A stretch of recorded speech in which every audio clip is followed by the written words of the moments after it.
Right now, my car is about 5.35 seconds is my best at 264 miles an hour.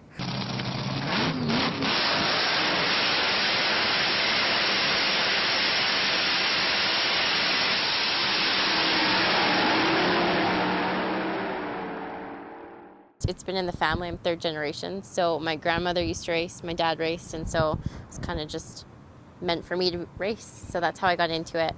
My first race ever was actually on a snowmobile, just like my grandma and my dad. That's how we all started.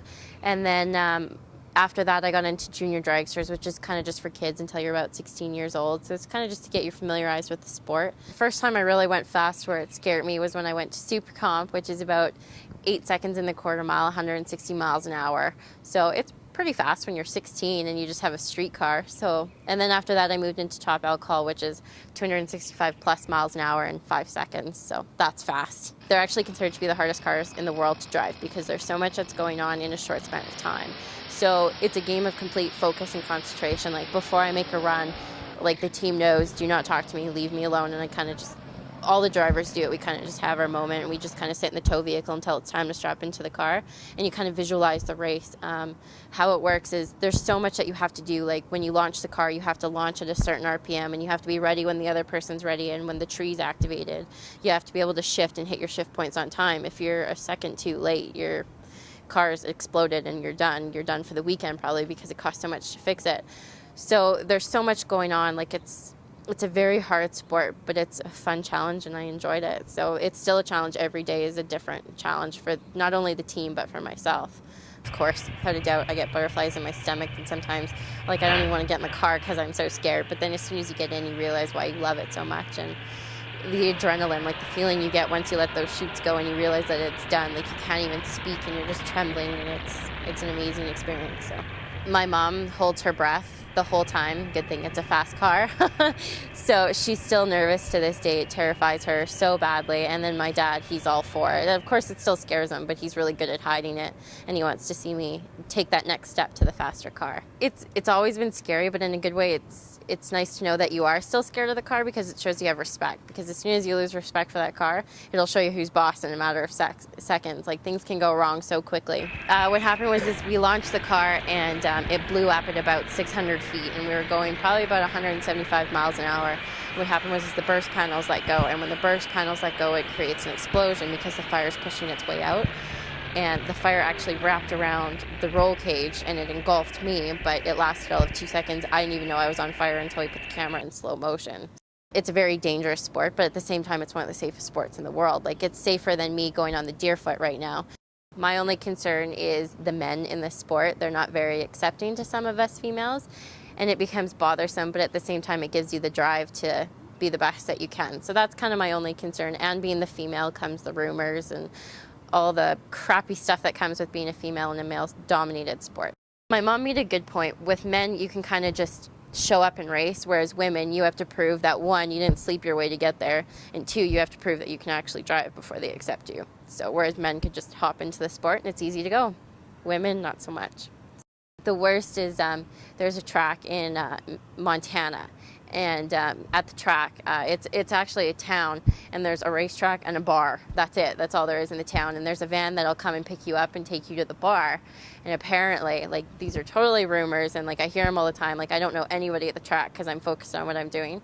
Apparently, like, there was this one team that went, and they asked me to go, and I like slept with all of them, and I'm working my way to the top by sleeping with people. And at first it really hurt, and now it's kind of funny because in Pomona, when I broke, we broke what's called a blower. So it's that big piece that sits on top, and it's got my last name.